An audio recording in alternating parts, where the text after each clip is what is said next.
So Parliament is basically in session for the swearing-in ceremony this afternoon. We've seen the Speaker acknowledge the presence of some dignitaries, but he's just announced, and we see him marching out to usher in the President-elect for the ceremony itself to begin.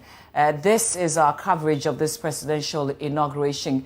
The President-elect Nana Addo Akufo-Addo will be sworn in today for a second term, and the NDC flag bearer and the candidate going into the 2020 election, of course, John Dramani Mahama, has disputed the election that saw him being declared as the president-elect. He's gone to court, but in the meantime, the ceremony is going on. Of course, this will happen just as it happened in the 2012-2013 election petition. We will continue with the processes until the courts either overturns the results or affirms what has happened. So today, this is what we're witnessing. President-elect Nana Addo Akufo-Addo being sworn in for a second term, another 4 years if the results is not overturned. There are many dignitaries witnessing this today, but this was definitely coming after the drama this morning that we witnessed throughout, overnight, at dawn, and this morning really going into the afternoon for this ceremony. We will take you back there. Let's listen in to what's happening on the ground.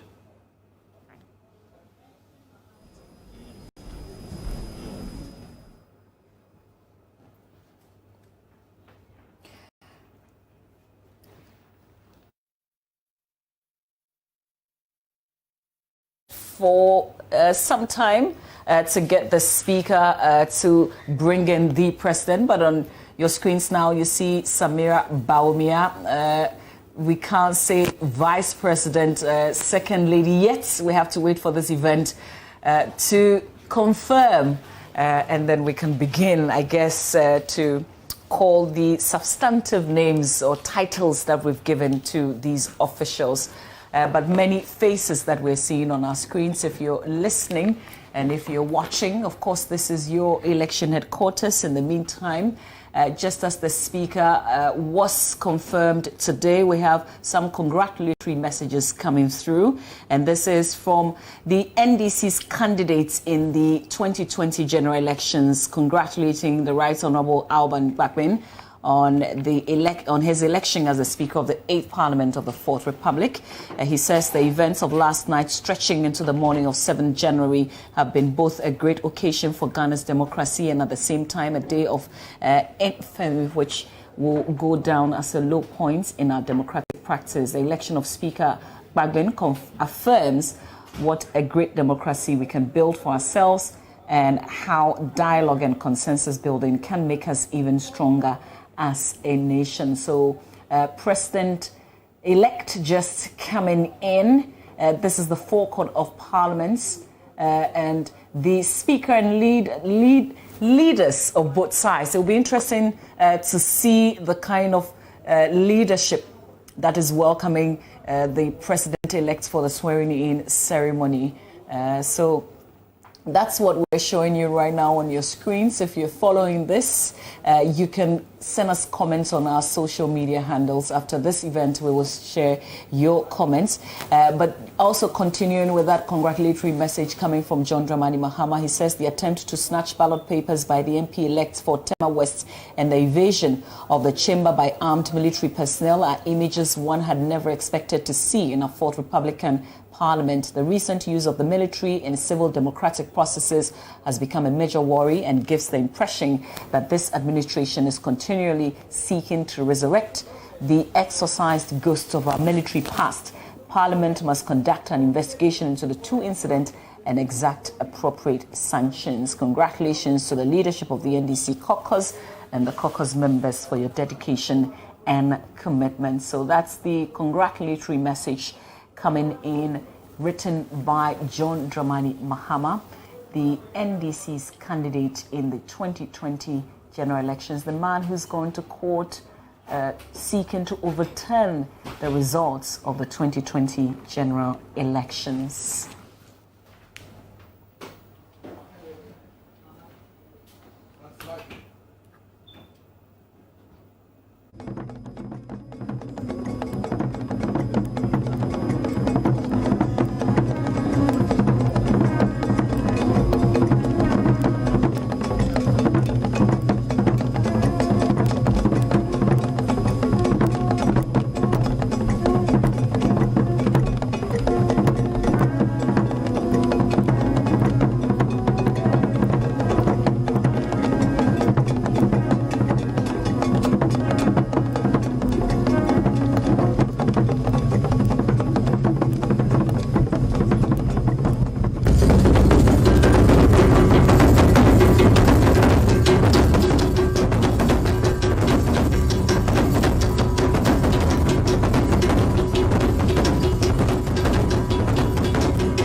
President-elect has just entered. Well, President-elect Nana Addo Dankwa Akufo-Addo has just entered the House, and dignitaries are up, welcoming him essentially. We'll take you back to listen in, but there you have it. If you're watching us, if you're not, in your shot, we've got President-elect Nana Addo Dankwa Akufo-Addo taking his seat. We're live on Joy 99.7 FM. So we've got the Speaker of Parliament, the Chief Justice, and in your shot there's the wife of the President-elect, Rebecca Akufo-Addo, also taking her seat there. The ceremony officially will start in a short while. There's a brief interaction between Samira Bawumia, wife of Dr. Mahamudu Bawumia, and wife of President-elect Akufo-Addo, Rebecca Akufo-Addo. So, Bernice, this is somehow very colorful. I've seen some beautiful styles and designs, really. And talking about beautiful styles and designs, it reminds me of the kente that the President-elect wore when he was being sworn in after the 2016 elections. It was very colorful. We were given interpretations to the symbols in there. But today we see him in a suit. And so we usually don't see that. Most of the time when President-elects are being sworn in, they try to appear in something really local and colorful. But I mean, that's just for aesthetic qualities. But some people like to put interpretations to it. But let's hear the Speaker now. Let's cross over to Parliament. I will want to, on your behalf, welcome them to the August House of Parliament and crave your indulgence to permit me to acknowledge, as I was doing, the presence of these distinguished personalities that have traveled all the way to come and honor the swearing in of His Excellency the President and His Excellency the Vice President.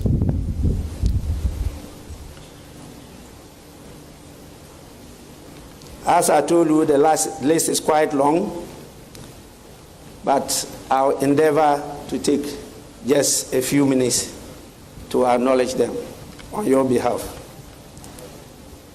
We also have in our presence His Excellency Professor Alpha Conde, President of the Republic of Guinea. His Excellency Mr. Macky Sall, President of the Republic of Senegal. His Excellency Mr. Mahamudu Issoufou, President of the Republic of Niger. The French, they say Niger. His Excellency Mr. Rochmark Christian Kabore, President of the Republic of Burkina Faso. His Excellency Mr. George Mane Weah, you all know him very well, President of the Republic of Liberia. His Excellency Mr. Julius Maada Bio, President of the Republic of Sierra Leone. His Excellency Mr. Umaru Sissoko Embalo, President of Guinea-Bissau. His Excellency Dr. Bonito de Souza Baltazar Diego, Vice President of the Republic of Angola. His Excellency Colonel Asmi Goita, Vice President of the Transition in Mali. His Excellency Mr. Ryu Figueiredo Soares, Deputy Prime Minister and Minister for Regional Integration of the Republic of Cape Verde, His Excellency Musa Faki Mahamat, Chairperson of the African Union Commission, His Excellency Jean-Claude Castibreu, President of the ECOWAS Commission, Senator Theresa Ifua Asangono, President of the Senate, Republic of Equatorial Guinea, our own Dr.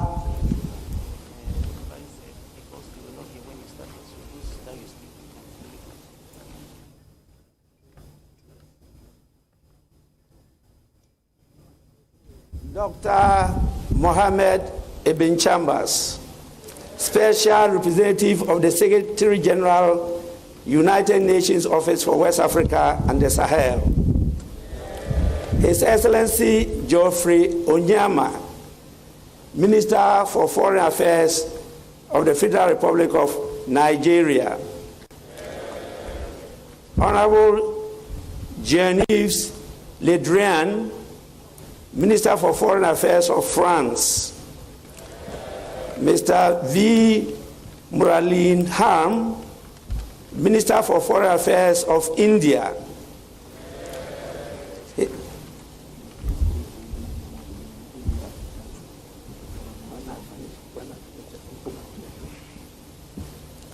His Excellency Aurelien A.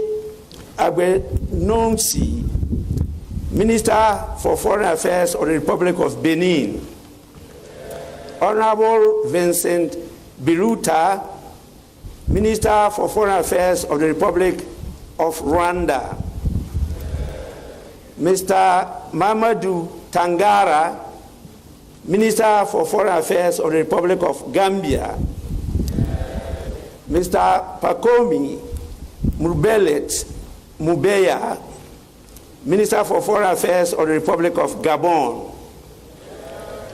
And we have also His Excellency John Ajekun Kufuor, former President of the Republic of Ghana.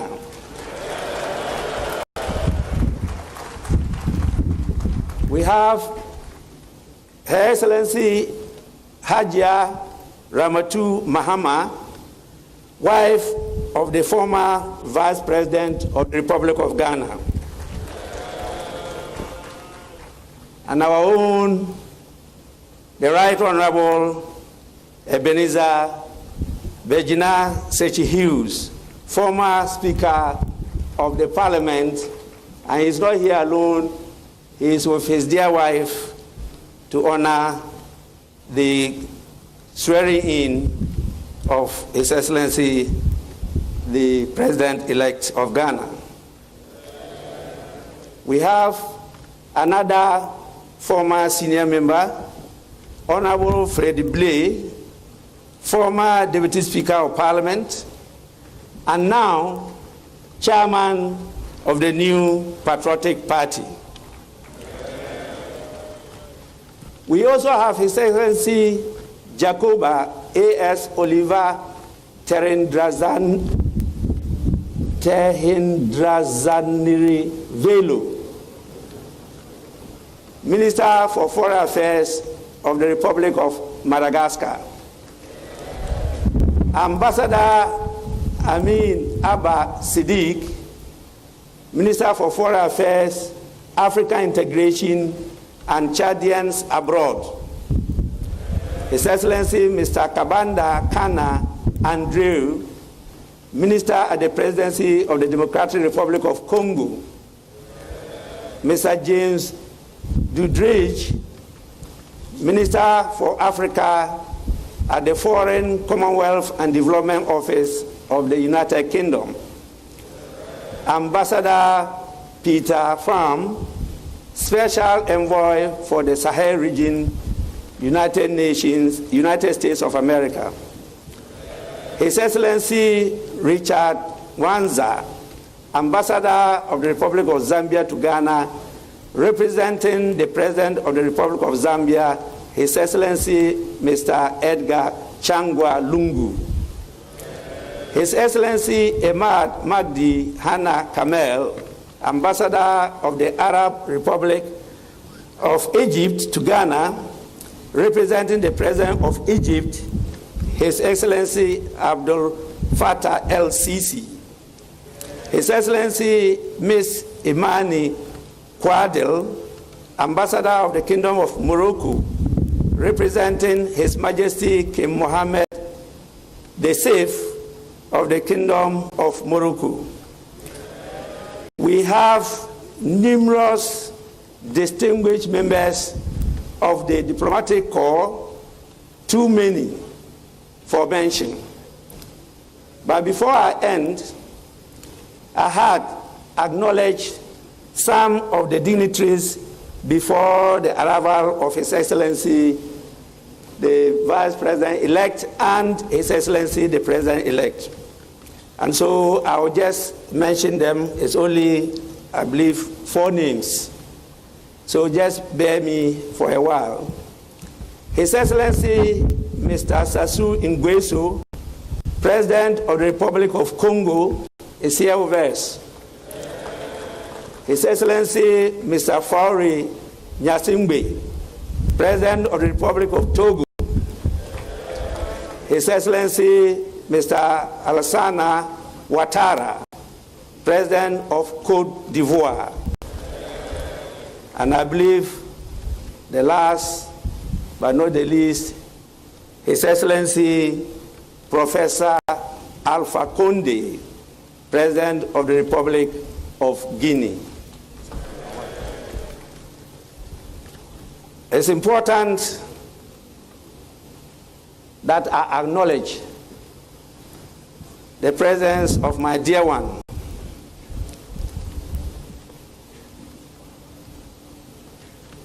I gave a title to the wives of former speakers.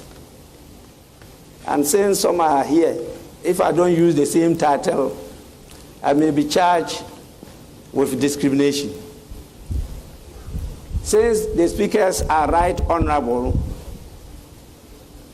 I humbly proposed, and it was accepted, that their wives be referred to as left honorables.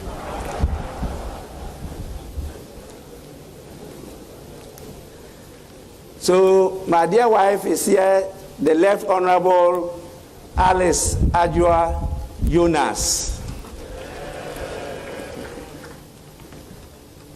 Now, honorable members, with your kind permission, I will want to, on behalf of the House and my good self, wish the visiting dignitaries a pleasant stay in our country. Without much ado, I want to move to the next item, and that is to invite His Lordship, the Chief Justice, to administer the oath to the Vice President-elect.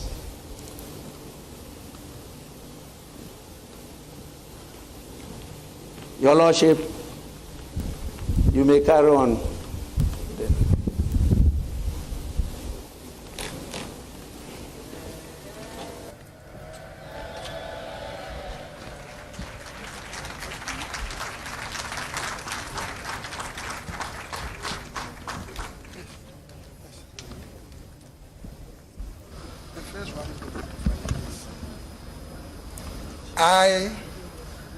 I, Dr. Alhaji Mahamudu Bawumia, do in the name of the Almighty God swear. Do in the name of the Almighty God swear. That I will bear true faith and allegiance. That I will bear true faith and allegiance. To the Republic of Ghana. To the Republic of Ghana. As by law established. As by law established. That I will uphold that I will uphold the sovereignty and integrity of Ghana, the sovereignty and integrity of Ghana, and that I will preserve, protect, and defend the Constitution of the Republic of Ghana. the Constitution of the Republic of Ghana. So help me God. So help me God.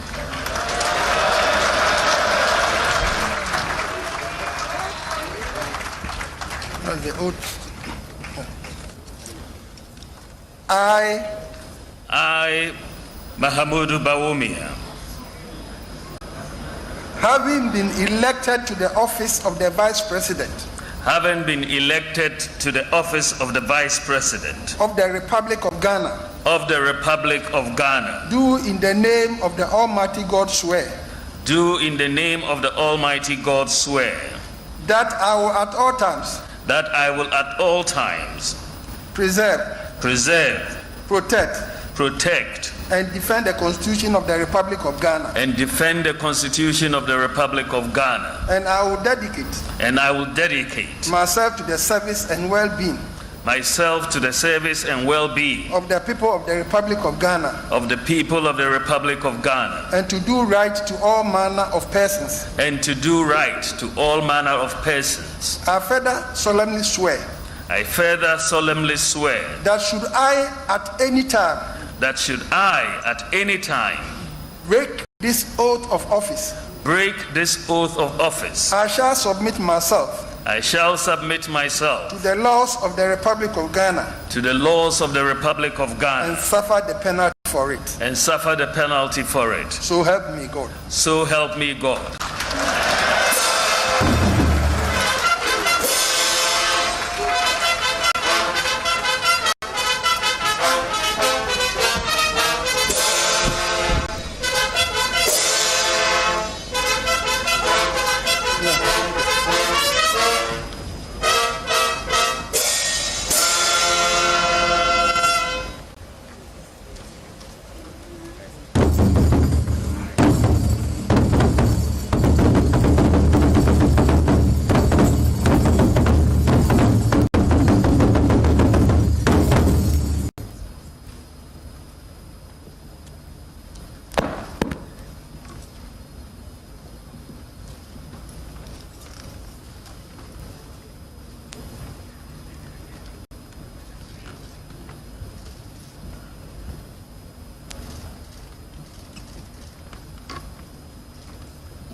Congratulations.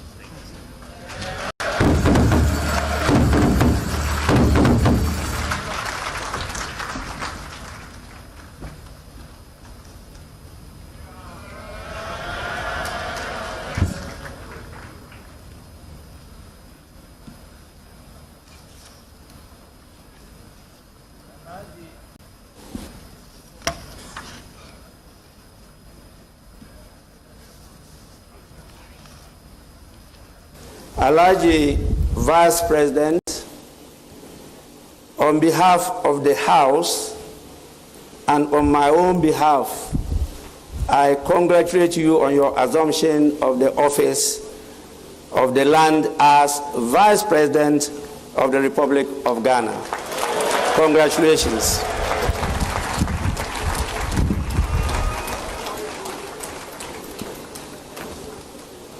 Honorable members, before I go to the main item, my attention has been drawn to the presence in this August House of some special dignitaries that we cannot afford not to recognize.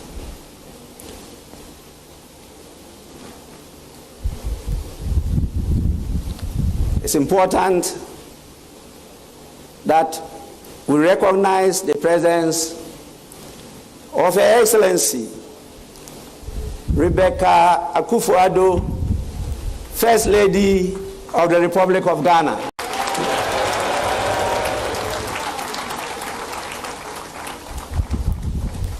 We also have with us Her Excellency Ramatu Bawumia,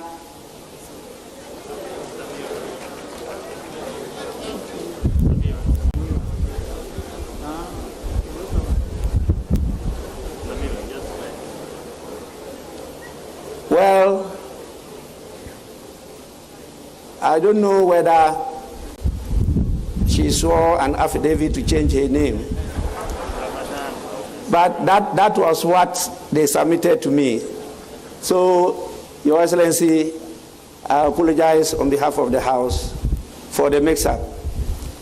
She is Her Excellency Samira Bawumia, spouse of the Vice President of Ghana, who is the second lady of the Republic. We also have our revered traditional leader, a paramount chief, but I'm not recognizing him because of that title. I'm doing so because he is the chairman of the Council of State in the person of Nana Otu-Sribour.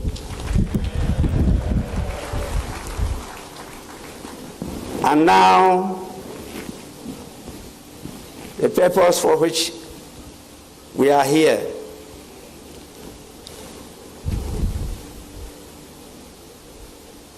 I have your permission to invite His Lordship, the Chief Justice, to administer the oath to the President-elect. Chief Justice, you may do so now.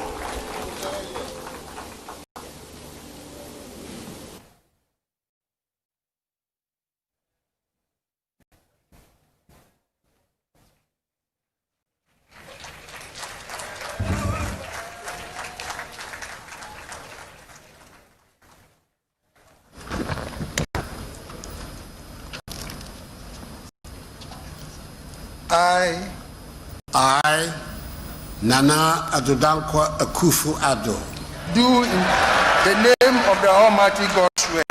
Do in the name of the Almighty God swear. That I will bear true faith and allegiance. That I will bear true faith and allegiance. To the Republic of Ghana. To the Republic of Ghana. As by law established. As by law established. That I will uphold.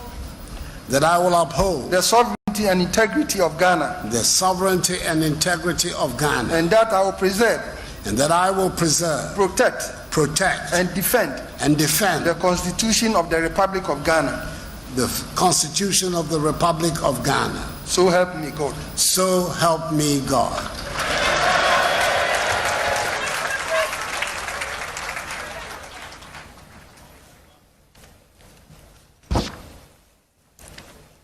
I,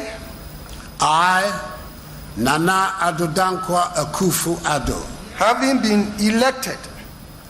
been elected to the high office of President of the Republic of Ghana, to the high office of President of the Republic of Ghana, do in the name of the Almighty God swear. Do in the name of the Almighty God swear. That I will be faithful. That I will be faithful. And true to the Republic of Ghana. And true to the Republic of Ghana. That I will at all times. That I will at all times. Preserve. Protect. And defend. The Constitution of the Republic of Ghana. The Constitution of the Republic of Ghana. And that I dedicate myself. And that I dedicate myself. To the service and well-being of the people of the Republic of Ghana. To the service and well-being of the people of the Republic of Ghana. And to do right. and to do right to all manner of persons. to all manner of persons. I further solemnly swear I further solemnly swear that should I at any time that should I at any time break this oath of office, break this oath of office, I shall submit myself I shall submit myself to the laws of the Republic of Ghana to the laws of the Republic of Ghana and suffer the penalty for it. and suffer the penalty for it. So help me God. So help me God.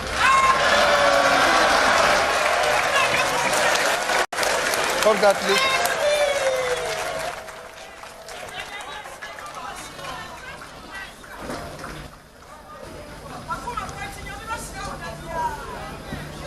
Do you want me to fill this in?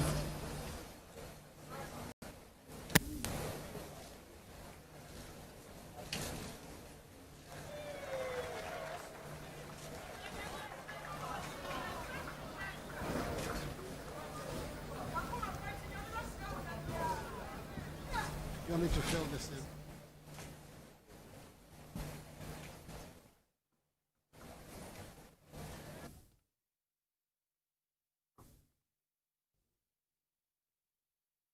Love.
You're watching and listening to our coverage of the presidential inauguration. We've just seen Nana Addo Dankwa Akufo-Addo taking the oath of office and now signing the book.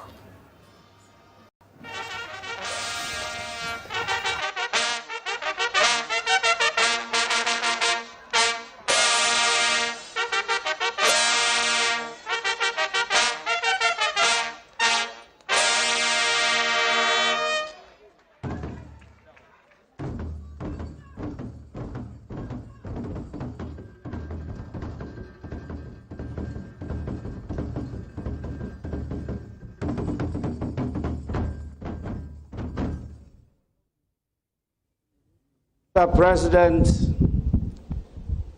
on behalf of the House and on my own behalf, I congratulate you on your assumption of the highest office of the land as President of the Republic of Ghana.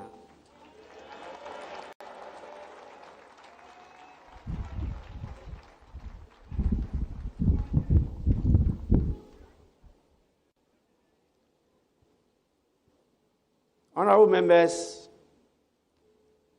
and I have the pleasure and honor to invite the President of the Republic of Ghana His Excellency Nana Addo Dankwa Akufo-Addo to deliver the inaugural address.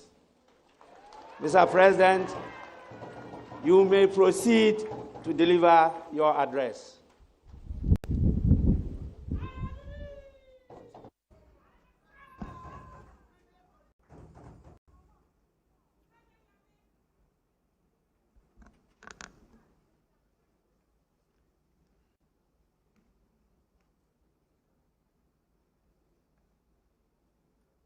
Mr. Speaker, I extend a hearty akwaba, a word of welcome to the Excellencies, the distinguished leaders of sister states from our region and continent, as well as to eminent representatives from other friendly nations and international organizations who are gathered here in the vibrant city of Accra, capital of Ghana, to join us on this auspicious occasion.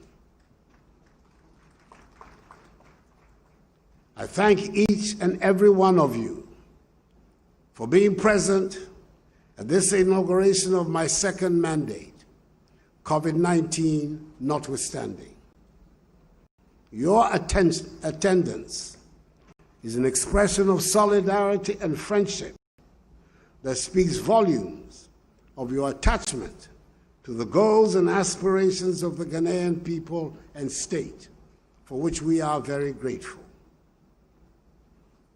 I must at the outset express my warm congratulations to my good friend and colleague of many years in this House, the Right Honorable Alban Sumana Kingsford Bagbin,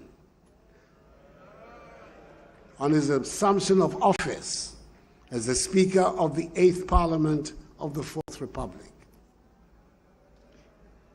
Nearly 3 decades of devoted service to Parliament by you has culminated in this moment, which has seen your elevation to the 3rd great office of state of our nation. Together, you and I will be chartering new territory in the governance and politics of the 4th Republic.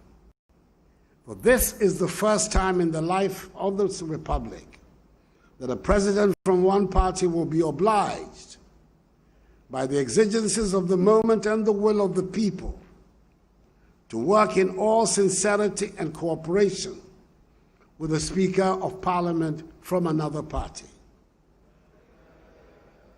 I'm confident that both of us will be guided in our relationship by the supreme interest of our people in ensuring good governance in the ordering of the affairs of state.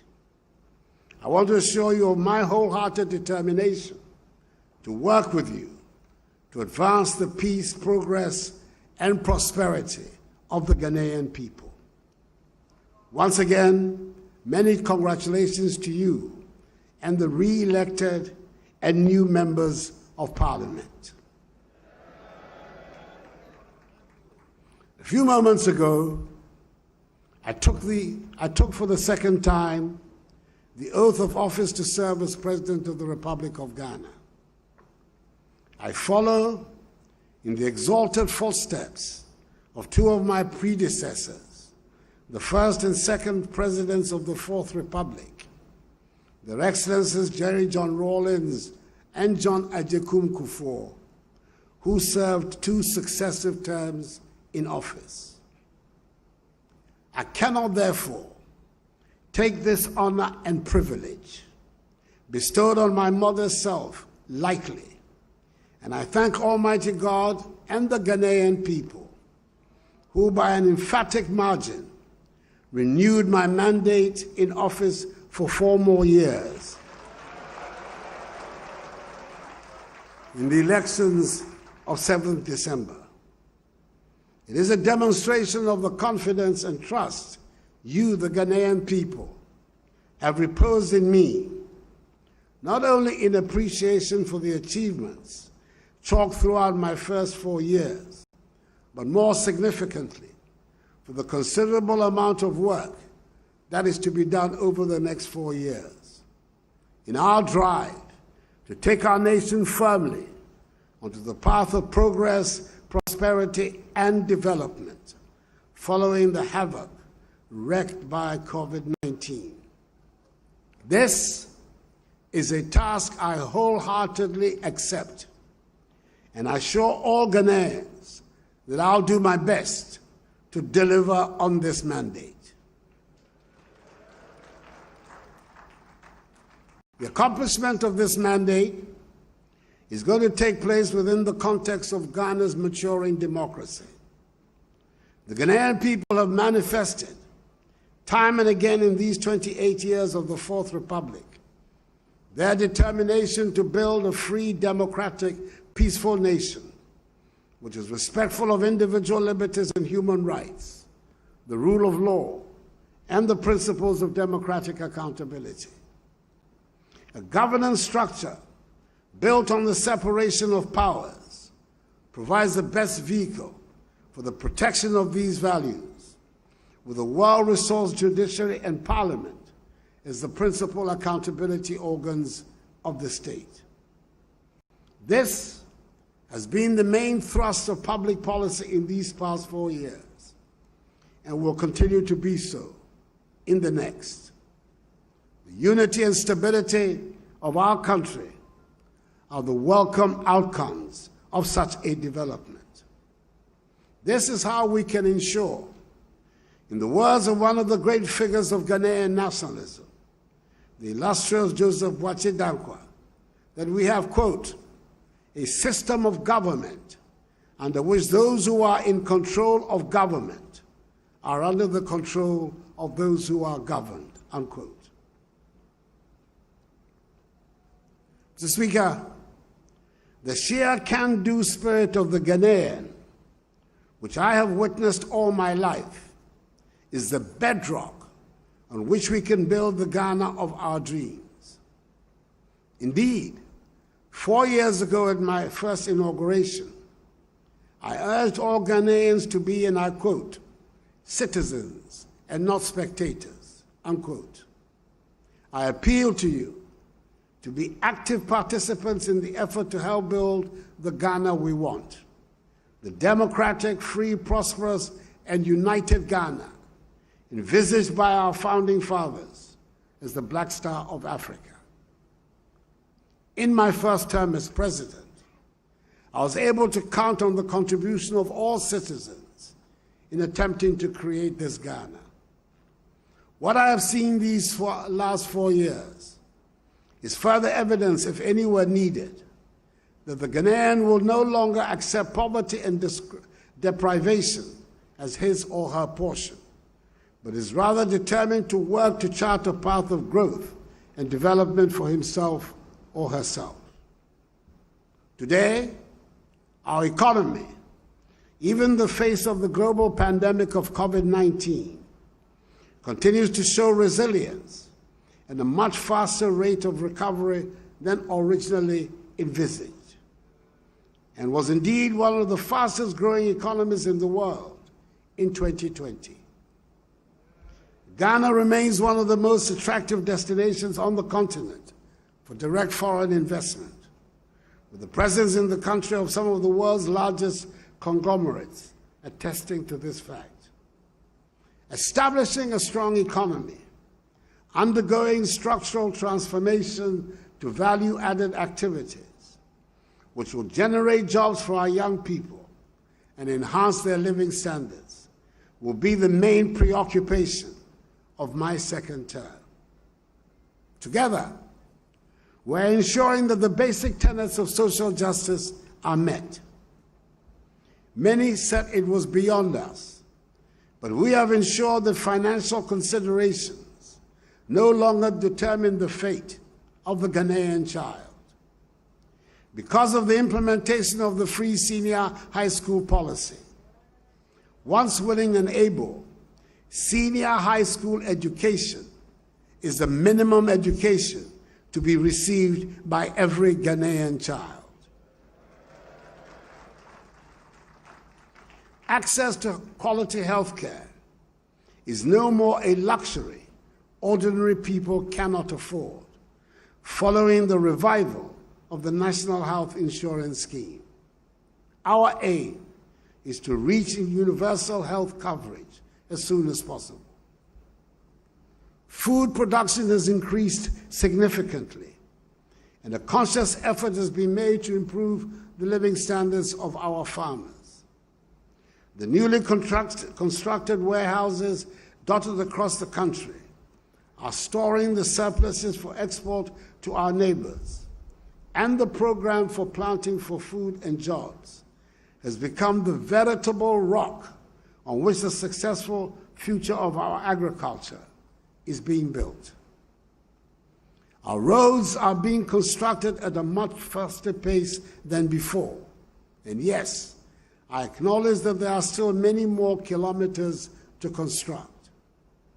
We defined last year as the year of roads. This year will be the second year of roads. As we continue with our focus on dealing with the deficit in our road infrastructure, the development of our rail sector, on which considerable resources and energies are being devoted, will open up the country and lead to the creation of a more connected society, and will also help realize the goal of regional and continental integration. The arrival of COVID-19 drove home the lesson to all of us that we have to be self-reliant. The pandemic has emphasized the fact that we cannot continue to be living on edge in a day-to-day economy. This is dangerous for our survival, and it is important that we set up buffers of protection in all aspects of our lives. So when there was a shortage in the supply of personal protective equipment, at a time when they were being sold at extortionist prices on the world market, the enterprise of the Ghanaian shone through. We produced right here in Ghana our own sanitizers, face masks, medical scrubs, gowns, liquid soap, amongst others. We can indeed build a Ghana beyond aid if we make full use, as we must, of the enterprise and ingenuity of our people, especially our young people. The prominent role being played by young people in the digitization journey of our nation is strong proof of the feasibility of this objective. And Ghana is set to become one of the most digitized economies in Africa in the next few years. In this same vein, I expect the locally produced Eku juice, one of the results of government's One District, One Factory flagship policy, to replace rapidly the imported fruit juices on the shelves of our supermarkets, not because anyone will so decree, but because the quality of the locally produced one is as good, if not superior. I doubt, Mr. Speaker, that anyone would ordinarily mention Akpeteshi, the local gin, as a possible item on the world market. I cannot vouch for its taste or potency, since I gave up alcohol many years ago. But I can say that the made in Ghana and beautifully packaged Apio I have recently seen can compete in the most sophisticated markets in the world. My boundless confidence in the energy of the Ghanaian makes me believe that we can become the prosperous nation we aspire to, and soon. We have good reason to be proud of what we have been able to achieve so far.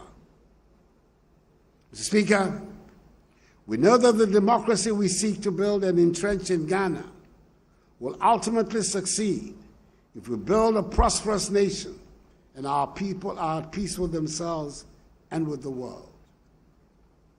I pledge before this august House and the good people of Ghana that all I do will be for the common good. And with a firm foundation laid in my first term of office, we shall take a significant step towards reducing the infrastructure deficit that has placed us all throughout our nationhood. The remaining 15% of our communities without electricity will be covered by the end of my second term. We have already begun constructing hospitals in the remaining districts that do not have one, a process which will be completed within the year. The percentage of Ghanaians without access to potable water is set to reduce significantly following the commencement of work on a number of water supply projects across all parts of the country. The majority of our people live in unacceptable housing, and we shall tackle the problem with vigor. With discipline and caution, just as we have done since March 2020, we in Ghana can continue to reduce the number of active cases of COVID-19, which currently stands at a little over 900, and open up our country again to the rest of the region, continent, and the entire world. We have taken the bold step of reopening all our schools again, because our fundamental conviction that education is the key to our future. We will do everything possible to ensure not only the safety of the children, but of teachers and non-teaching staff as well. We Ghanaians have always been very much aware of our place in our neighborhood, in our continent, and in the world. We recognize that poverty and insecurity plague our region, and thus we shall continue to make our voice carry the weight of our convictions and contribute to making our world a safer and happier place. We shall play our full part in the deliberations and activities of all the organizations to which we belong: ECOWAS, the African Union, Commonwealth, La Francophonie, the United Nations, and others. Ghana, which has the privilege of hosting the Secretariat of the Africa Continental Free Trade Area, intends to be one of the main drivers of its success. The AFCFTA provides us Africans with a great opportunity to exploit and develop our resources for the benefit of our own people and end the centuries-old exploitation of our continent's vast wealth for the benefit of others. In the words of the historic first leader of our nation, the celebrated Kwame Nkrumah, and I quote, "It is clear that we must find an African solution to our problems, and that this can only be found in African unity. Divided we are weak. United, Africa could become one of the greatest forces for good in the world," unquote. To my fellow Ghanaians, I invite all of you to join in the exciting business of developing our country. There are endless opportunities if we remain united. What our forebears dreamed of, we will achieve. If we inherited dreams and visions from our founding fathers, we should leave legacies of achievements and realities to our children and their children. For I believe in the limitless prospects of Ghana and of us, her people. So let us be up and doing, and with faith in the Almighty, seize our destiny. Mr. Speaker, may God bless us all in our homeland, Ghana, and make her great and strong. Your Excellencies, once again, Akwaba, I thank you for your attention.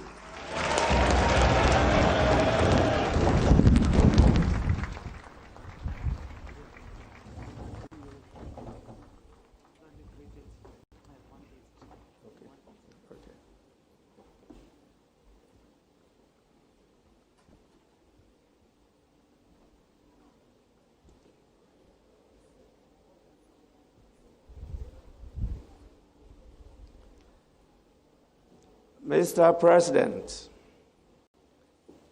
on behalf of the House and on my own behalf, I sincerely thank you for your inaugural address. I also wish you and the Vice President well in the administration of the country.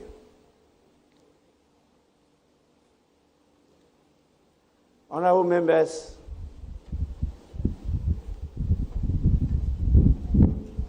having listened to His Excellency the President, I think the main item is over, and I want any indication from the leaders of the House.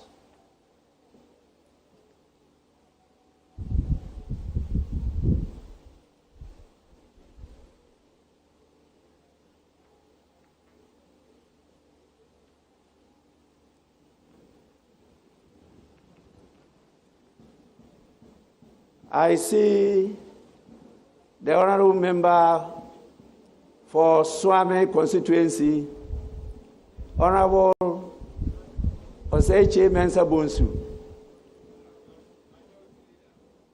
Any indication? Speaker, today, Thursday, the 7th of January, has been a very momentous occasion. We have had to elect the Speaker of Parliament and his two deputies for the 8th Parliament. In turn, the Speaker has also had to swear in members of Parliament-elect. Then, as we find ourselves in the tent now, we've witnessed the swearing in of His Excellency the President and his Vice President. The President and indeed Vice President of the Republic of Ghana. The day has been long. ADDO was tortuous and indeed rather laboring time. For the newly sworn in members of Parliament, the day began yesterday before 11 p.m., which means that they have had to endure almost 15 hours since yesterday without blinking our eyes. Mr. Speaker, there is a lot of wisdom in beginning the swearing-in process soon after midnight, and the events of today bear ample testimony in the wisdom contained in this exercise. The speakers have said there has not been any indication from you about the extension of the sitting, and that being the case, I believe any member at any time stated for the closing may move for adjournment of the House as provided for by our orders, Order 44. In the circumstance, and given the discussions that we had this morning, that is between myself and the Honorable Haruna Idrisu, may I move that the House takes an adjournment until Friday next week at 10 o'clock in the forenoon. Speaker, I do so move. Honorable members, the motion has been moved for adjournment of the House. Any seconder?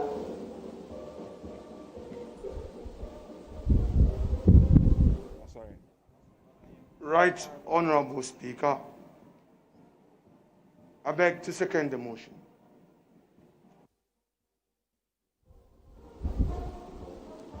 Honorable members, Motion for the adjournment of the House moved and seconded. It's now for the consideration of the House. There being no consideration, I put the question. Those in favor for adjournment, say aye. Aye. Those against, say no. The ayes have it. Honorable members, I won't want to prolong your long dry fast.